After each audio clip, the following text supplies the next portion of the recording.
according to his own report, he said, no, immediately, that's bin Laden and Al-Qaeda. Now, there's no way he could have known that. But what happened then was that was the idea that lodged in Bush's brain. Bush then seeded it to everyone else. It was then on the media. It was pumped out relentlessly by the news. And the BBC joined in, and Blair. And before you know it, that's the narrative that everyone has to follow. Blimey. If I was Michael Burrell, I couldn't sleep at night. I would have to tell the truth. I'd have to tell the true story. Look, I said something that I don't think may have been actually factual. I apologise to the world. Thank you, Michael. Please send me the email. Then we heard from David Sanger, who's a New York Times correspondent, a very senior guy, who covered 9/11 for the Times. And he gave a very, I think, brilliant talk about looking back on 9/11. He was the only guy, because, he's not a government employee, he's a journalist, who was slightly critical of America's response. In fact, very critical. He said that, for instance, the war in Iraq was an absolute catastrophe. Saddam Hussein had nothing to do with bin Laden or Al-Qaeda, even if we're going to pin the whole blame on bin Laden and Al-Qaeda. There's no connection with Saddam Hussein. And yet we know that Cheney and Rumsfeld and Bush and Blair, they all took to the media big time within a few days, beginning to trumpet, well, it was not only bin Laden and Al-Qaeda, this was Saddam Hussein. Al-Qaeda and Saddam Hussein are hand in glove. In other words, totally fake propaganda was then put out on the basis of first Michael Morell's claim that this was Osama and bin Laden and, Al-Qaeda. And then secondly, the extension, it was also Saddam Hussein. This is the moment, I think, at which the Western mind suffered an attack of madness. Looking at this from a classical lens, the classical philosophers and historians agree the way to bring down a great power is to drive them mad, to make them overcome with hubris and with delusions. That's what Greek tragedy, drama's about. This is when the Greek tragedy, that is modern American history and British, goes up into Act 3. I don't know, do these people not self-reflect? Does Michael Morell never think, well, maybe I was wrong? Apparently not, because a lot of the conference, apart from the dissenting voice of David Sanger, was bin Laden was to blame, that's the narrative, he pulled it off, he's the bad guy, we got him in the end, but it took a long time. And Taliban, Taliban, yeah, we couldn't defeat them because, they're just like terrorists, aren't they? And so there was no sense of remorse, no sense of actually we were the terrorists. We just attacked and terrorized the whole nation called Afghanistan, dropping bombs on wedding parties, killing thousands of children, maiming young brides, God knows what. For what? Because some guy called Michael Morell had a theory that 9/11 was down to bin Laden, who happened to be a guest of the Taliban regime. And it may or may not have been true. There's no sense of this remorse, or what I call, Aristotle said the mark of a genuine intellectual is someone that can entertain a hypothesis without giving assent to it until the evidence has come through. So what Michael Morell and the other lot should have done is said, I don't know who was the director, well, it was George Tenet, wasn't it, at the time. I don't know where these guys are trained. Do they not go and do any courses in ethics or philosophy? Do they not learn anything about jurisprudence and suspension of judgment? They should have. And the answer probably, by the way, is no, because apparently when discussing policy, it later transpired, there's never a discussion about ethics or morality. It's always like, what will bring America the most power and prestige and status? There's never, is this the right thing to do? Is this moral? Is this in accord with international law? Apparently that line item isn't actually allowed in the discussions of policy on the desk of intelligence agents, even at the highest level. This was something revealed, I think, by Jeff Fields in the discussions about Afghanistan. But it could have been someone else. Anyway, it was absolutely riveting. I'm sharing this with you because it was a public event. It was an academic thing. This isn't secret information I'm giving out. I'm giving this out as a historian, sitting in the room of Clio, the muse of history. I'm a devotee of Clio. My daughter, Shanti Grace Verity Clio, has got that name. And so, truth is what matters to me. Rolf Moat, who spoke again at the Afghan conference, who's a fellow, I think, at the Belfer Centre, he was, again, sharp as a button. He's a clever chap. And I think what emerged for me was the lack of discussion about alternative narrative theories. For 20 years, this sole mono narrative has been promoted, which seems to go back to Michael Morell and Bush having a moment on the morning of 9/11, deciding that it's Al-Qaeda and bin Laden, without sufficient evidence that would prove it in a court of law, which is why the thing's never been tested in court. Now, that's wrong. There's something wrong with the constitution of a country where that sort of ad hoc, random response to a catastrophe can be permitted to then dominate and generate the entire policy of the Western world, the free world, democratic world, whatever you want. It set the hares chasing all around Whitehall, and it destroyed the Blair experiment with democratic, moderate social democracy that I think was quite successful up to that point. Tony Blair had been leading Britain in a leftwards direction intelligently, with morality, and with Gordon Brown as his chancellor. They'd been doing a fine job. Suddenly that was destroyed because Blair's credibility as a prime minister was utterly destroyed by his response to 9/11. Again, I'd be very happy to interview Blair for the truth, the Historical Commission of Inquiry into 9/11, to see on what basis he came to support 100% the narrative this was bin Laden and Al-Qaeda. Did British intelligence have any special insights? Did we know that for a fact? Or was it just supposition? If we knew it for a fact, why didn't we take bin Laden to court? Why didn't we accept the Taliban's offer to have him shipped to Holland? They said, give us some proof, we'll give you bin Laden. And instead of that, the Americans just started bombing them. That, to me, shows actually they didn't have the proof, and that possibly they'd made the story up. I'm sorry to have to say, but in the court of history, that is what one might infer from that sequence of actions. And why did Blair go along with it? What on earth was he thinking? Did he not realise that the entire future of British socialism was at stake, the credibility of the Labour Party, which had finally found a leader who was sufficiently credible to replace these reactionary Tories such as Thatcher and their damage to the UK society and civilization? Instead, he just utterly sold out to them and went to war on a Arab socialist country of Iraq, which was trying in its own way to modernize Islam to a place of sort of democratic socialism. And, instead of waging war on Iraq, he should have been sorting out the problems of Britain, in my view. But no, that was the Blair catastrophe. Now, on what basis was that done? On what sort of intelligence behind the scenes? Okay, so enter Christopher Andrews, who spoke, and he's a brilliant historian at Cambridge. I've known about his work for years. I've got his books here on the history of MI5.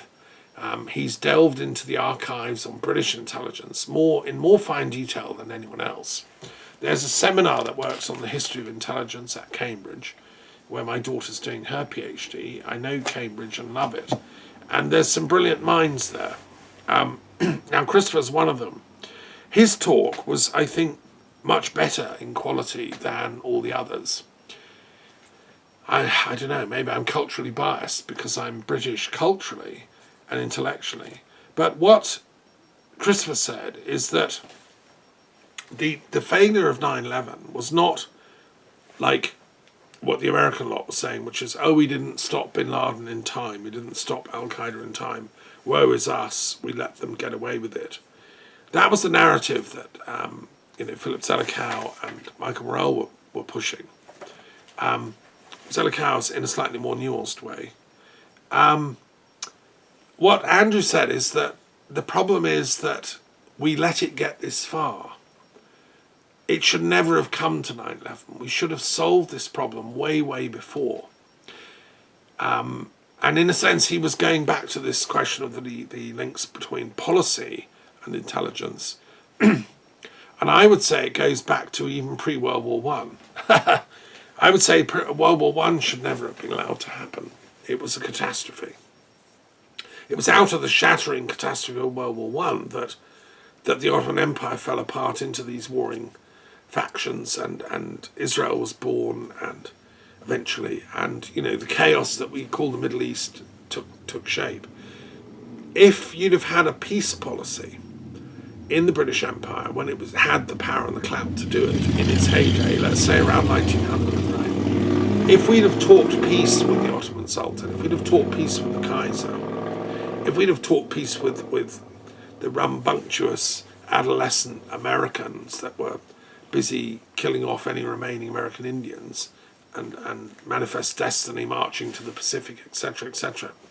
If we'd have actually said, look, we've got Pax Britannica, let's now implement the Pax a bit, and we got a serious peace policy going, I think we could have got the modernisation of the Ottoman Empire, sort of constitutional government, which is what some of the reformers wanted, that would have given kind of some sort of autonomy to the different peoples and regions in the Ottoman Empire, and yet kept a sort of constitutional framework so that they didn't all end up as competing and warring nations. Some kind of the Ottoman Empire was extremely welcoming actually to the Jewish community, and had been ever since they were kicked out of Spain. There was no problem between the Ottomans and the Jews. They had a large community in Safat, always had, and they could have been somehow inbuilt into the vilayat system of representation in the Ottoman Sultanate in a more effective way, and the good relations that existed between the Jewish, Christian and Muslim communities of the empire could have been moderated and resolved somehow constitutionally. Anyway, that's also a sort of, a what if. Now, Christopher didn't go into all that, but by implication he was saying, and what he did say was, okay, let's fast forward. Let's say even after the creation of Israel in 1948, let's say that's happened. Palestinians not happy, there's wars, there's trouble in the triangle, as my friend Ian Fry calls it. What if policymakers and intelligence agents and theologians had sat together? What if they'd done a detailed study of the Quran, the Bible, the Christian scriptures, and come up with a sort of peace policy in which the spiritual aspirations of the populations could have been calibrated into a harmony? You see, as my old friend Ninian Smart says, religion is what people are prepared to die for. Well, why don't we make it what they're prepared to live for? What if in about 1948, after the war, in 47, the British had said, whilst we still had the mandate in Palestine, had said to the greatest Islamic, Jewish and Christian thinkers in the world, said, there were still lots of them around, said, look, let's have a conference on peace building in Palestine and Israel. Let's get a peace federation here. What if we'd worked with Syria as well, and the French, and got a kind of almost like a Middle East union going in embryo? Theologically, you see, I don't think Islam, Judaism, Christianity ought to be at war. It's not. You can read the scriptures so that that's not necessary, and that God is big enough to want to bring them into harmony. Certainly my view of God is that God is actually on the side of peace, not on the side of perpetual warfare. Anyway, I got the feeling listening to Christopher Andrews that he was speaking for the angels, because he said that. He was the only guy in this entire conference to actually raise the question of peace building through comparative religion and spirituality and theology. And full credit to him. He's intelligent enough to know that intelligence has to actually draw on the spiritual forces of goodwill. I mean, that's how wars are won. Is if an army has enough self-faith and confidence and believes that its cause is right, it will win. That's why the Taliban have won against the Americans, because they felt they have right on their side. And they may not have as sophisticated equipment as the US Army, but the US knows it doesn't have right on its side in that issue, because of its myopic response, to the whole question of Israel-Palestine peace-building necessities, which has been to favour exclusively Israel and to only mouth support for a long-term peace solution, which then fuels, Islamic unrest and backlash and a sense of injustice. The only way to bring peace to the Middle East is to actually bring justice, and that can only be done when we bring the greatest thinkers, players, policy formulators, statesmen, and theologians into the same room. So anyway, I got the feeling Christopher Andrew was on that team, and it was really fascinating listening to him. And I noticed with some horror that his brilliant ideas were totally ignored by Philip Zellikow. In his response to Christopher, he just ignored him. I thought it was most impolite, actually. Not only did he ignore him, he also just then proceeded to give a lecture about how clever he was and how much he knew about British intelligence. I mean, it was really shocking, actually. Philip should be ashamed of himself. How dare he lecture Christopher Andrews, the world's leading expert on British intelligence history, on the history of British intelligence? I mean, it's like going to the Eskimos and telling them all you know about snow. I mean, anyway, I think it showed the smallness of the mind of Philip Zellikow, who, although he trumpets his cleverness and professes to be a professor of history, it raises to me doubts about his actual wisdom. And therefore, the question of his commission report, which he was the executive director for, why didn't he mention Building 7? Nobody asked that in the conference. I mean, I raised in a question, I put my hand up in Zoom saying, why is nobody at this forum discussing alternative narratives? Why has nobody mentioned the fact that Building 7 seems to have come down unaided by miraculous agencies? Why has nobody mentioned the fact that 800, 900 architects and engineers have said these twin towers cannot have fallen by the impact of planes? Why is nobody mentioning alternative narratives? If this is a conference about the history of 9/11, where are the other historians? To me, academic historians are always divergent. They have different hypotheses. I did the history of the Cold War as part of my degree, and so we hear different versions of it, countless different versions of it. There's the revisionists and the traditionalists and Gaddists and all the others, and to be a good historian, you look at them all. Well, these guys were completely ignoring the first rule of historiography, which is you look at all the narratives.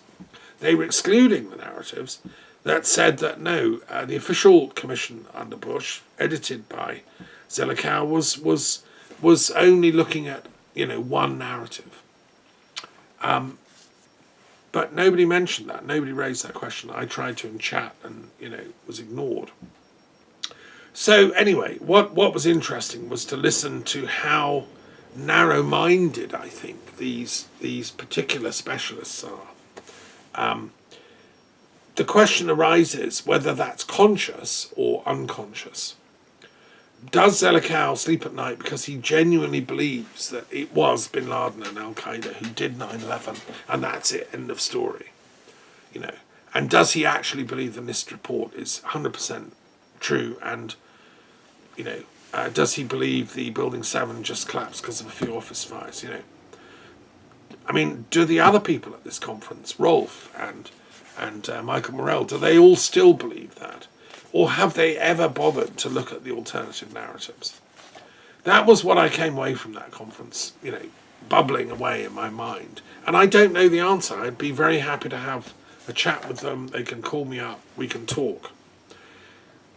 Then the next day, and I want to report on this, I organised and chaired my own institute's International Commission into the history of 9/11. Now this is the first attempt. I mean, the Belfer thing wasn't. It was just a one-off conference. And to be honest, they weren't doing their job if they were trying to do proper history. And although they did work with, the last panel session was chaired by a guy connected to the Center for Applied History at Harvard. And they are trying to sort of do what I would call proper history. They're trying to look at history from different angles and see what we can learn and see what lessons can be extracted. There are real historians about at Harvard. I'm not denying that. And I hope that they do more, not less. I hope they have another conference each year on 9/11 and invite some of these alternative narratives in and let the debate flourish. My job, as I made plain at the conference we held the following day, which was on 9/11 anniversary itself, yesterday, my job is to just chair the thing and not prejudge. I'm not going to say, well, no, it was this, it was that, it was Al-Qaeda. No, it may have been Al-Qaeda connected. It may have been this, it may have been that, etc. My job at the moment is to suspend judgment and look at the evidence. So that's what we did. We had a brilliant conference yesterday, and it was recorded. I hope it'll be shown, but let me try and summarise. We had a variety of speakers. My good friend Ian Fry was there. James Thring was there, who's done a lot of research on 9/11. Sean English came from Ireland, who's coordinator of the Institute in Ireland. And we also had a very interesting chap, Professor Hall from Canada, who joined us, who's again written a lot about 9/11. And he gave his views. We had my friend Sarah Nadaf from Syria, who's visiting as a scholar at the moment. She talked about what they thought in Syria, and she said, no, we were told by the media it was Bin Laden and Al-Qaeda, and that's what we all believed. She'd actually never heard of any alternative narrative theories.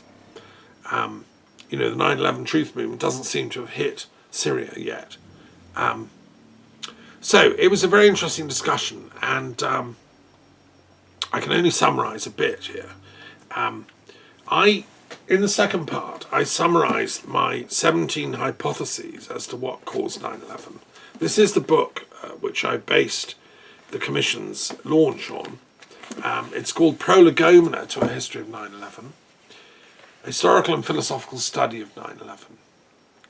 And its subtitle is Critical Questions, Critical Times, a historical and philosophical study of 9/11 towards a historical commission of inquiry into 9/11. And that's what was meeting. When I launched the book, I thought, we'll set up that inquiry, and I did the next year. And now we've had our second annual meeting, which will meet annually on the day. And to really understand my position on 9/11 historiography, you should read the book. It's 2 volumes. I will just say that the first part is called Why History, which is why bother with a history anyway? What is history? 2, actually trying to reconstruct a history of 9/11, what happened, who says what happened. The third is, what sources do we need for a history of 9/11? The fact is we don't have access to all sources. We need oral testimony, written books, phone records, emails, film and video evidence, telephone records, materials evidence like the dust of the buildings, eyewitness accounts, legal and court evidence, police records, confessions, WikiLeaks and similar type things, Air Force evidence, flight data, intelligence records from all the various countries, fire department records, scientific evidence, historical narratives. We need to see the USA cabinet records, presidential evidence, Secret Service evidence, medical evidence, evidence that may have been tampered with, etc., etc. Also financial evidence, and the legal records of all trials and inquiries that have been either taking place or ongoing, including for prisoners in Guantanamo Bay.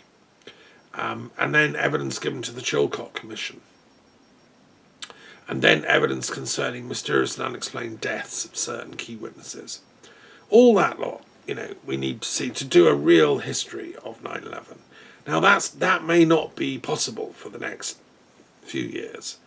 certainly not whilst the pandemic is on. Historians can't really, travel about and gather the evidence. We also need funding to make that all possible. And anyway, the next chapter, number 4, is I look at a plurality of possible explanatory narratives. And the first one, of course, is the official narrative, the Zellikow Commission report, and I summarise it. But then I show that this is probably unlikely, given this. And so I look at alternative narratives. To me, the most important, the most damning evidence against the Zellikow hypothesis is the buildings materials evidence by Richard Gage and architects and engineers. I mean, either they're telling the truth and they do have 900 architects and engineers who know their stuff and have testified that steel frame buildings cannot collapse with office fires and jet fuel. Now, that appears to be the case. If it is the case, then it means the buildings are pre-wired. The evidence is that, yes, the buildings were pre-wired. There was nanothermite found in the dust.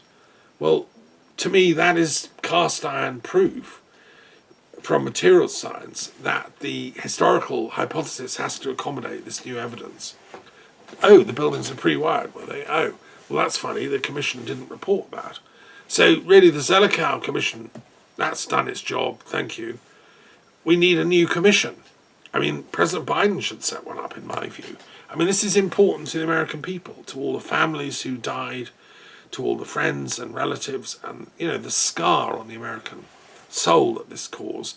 Not least the fact that it caused $6 trillion to be spent replacing the Taliban with the Taliban, which may have been all a wild goose chase. I mean, maybe the real criminals behind 9/11 were not in Afghanistan at all. Maybe they were in Silverstein's office or on Wall Street, or, that all should be gone into in a commission. And if I was an American citizen, I would have set one up. I would have lobbied Congress. I would have lobbied the Senate to insist that this be done. I don't know what's happened. All my American friends seem to have fallen asleep. I mean, the people that ought to have rallied this, people like Chomsky, people on the left, Bernie Sanders and co, seem to have fallen asleep on the job. They think, oh, well, 9/11, that's past, forget it, not important. No, it's seminal still to the modern map of the world that has been sketched ever since, and I'm determined to get to the truth. Anyway, I ran through in my talk yesterday, you can listen to it, the 17 possible hypotheses. I'm not going to repeat them all here, listen to the talk. They involve possibly internal actors in the US were involved in this, possibly at various levels of government collusion, working possibly with knowing that there was an Al-Qaeda attack already planned, so they timed it brilliantly to detonate the buildings, bring them down at the time when the planes are coming in. Al-Qaeda may not have even known this was being done. Very unlikely they would have been brought into this. That's one hypothesis. The other is, no, it was external forces. It was China or possibly Israel or Saudi Arabia or Russia, and there are arguments for and against the involvement of all those foreign powers who somehow were involved with or behind the collapse of the Twin Towers and had helped pre-wire the buildings. Some of the colleagues at the conference yesterday favoured one or the other hypothesis. I think it'd be fair to say that Professor Hall from Lethbridge in Canada, in Alberta, probably favoured the Israel connection and felt there was an awful lot of evidence to indicate that. And as I said to him, look, that's important evidence, put it forward, let's investigate it. And other people like John, I think he's called Berlin, and others have come to the same conclusion. But there are other hypotheses and other possible external actors, like, as I say, Saudi Arabia. And that is another thing that Michael Moore's film makes clear, was the incredibly close relationship between the Bush family and the Bush presidency and the Saudi Arabia elites. I think it's unthinkable that the 15 Saudis could have been involved in this without the Saudi government knowing about it, and therefore without the American establishment knowing about it. maybe Saudi intelligence had discovered bin Laden was plotting this thing. They knew who was going over. They even may have helped them. And it was made a decision by the US intelligence under Bush to, like, turn a blind eye and pretend they didn't know. And that then there was a decision pre-made to go after, hit hard, Iraq. Like, what? Well, it suited American foreign policy, it suited Israeli foreign policy, and it suited Saudi foreign policy. Saudis hated Saddam because he was a strong Arab leader and a bit of a socialist. No, hated him. Also, he had lots of money and oil, so he was independent of Saudi bullying. The Americans hated him because, well, he knew lots of the secrets. He knew lots of where the floor, under the floor, all the bodies that American CIA types had done over the decades were all buried because he used to be part of the gang. He made one fatal mistake invading Kuwait, and ever since then the Bush family particularly wanted his guts, and that was the first coalition against him, and then Bush Jr. is going to kind of lead the second posse to go get him. I mean, sort of trivial family revenge stuff. But more importantly, the Americans also thought, oh, he's anti-Semitic, he supports Palestinians, the Israelis are our friends, so we'll go get him because that'll make our Israeli friends happy. And then it suits Israeli foreign policy because Saddam was a strong supporter of the Palestinians. He was a believer in justice as a settlement between Israel and Palestine. He was suspicious of Zionist, expansionist aims for, the greater Israel. He was a thorn in their side. And so they'd been trying to get him for a very long time.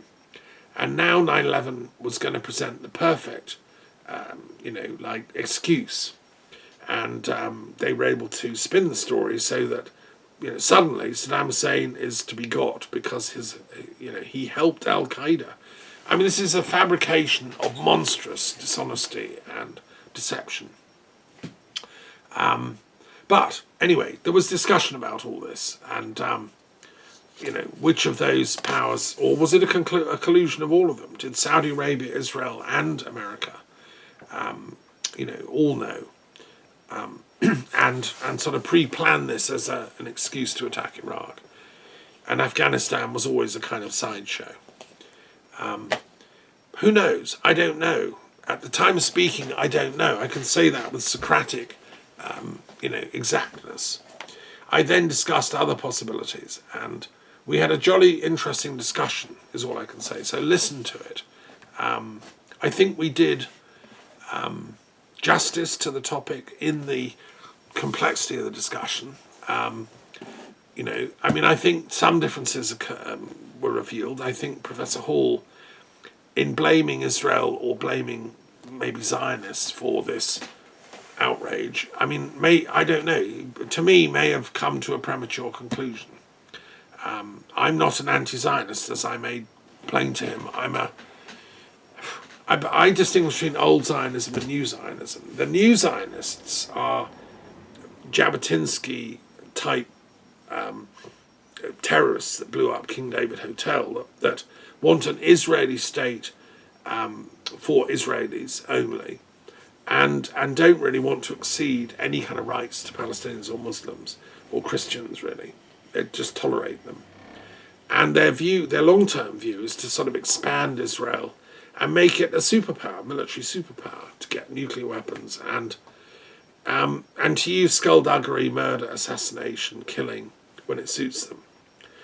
In other words, it's a sort of post-ethical state. And that, I think, is frightening. Now, if it was those kind of Zionists behind 9/11, then I think that's shocking, and they need to be called out. They need to be brought to justice. And there was discussion about this.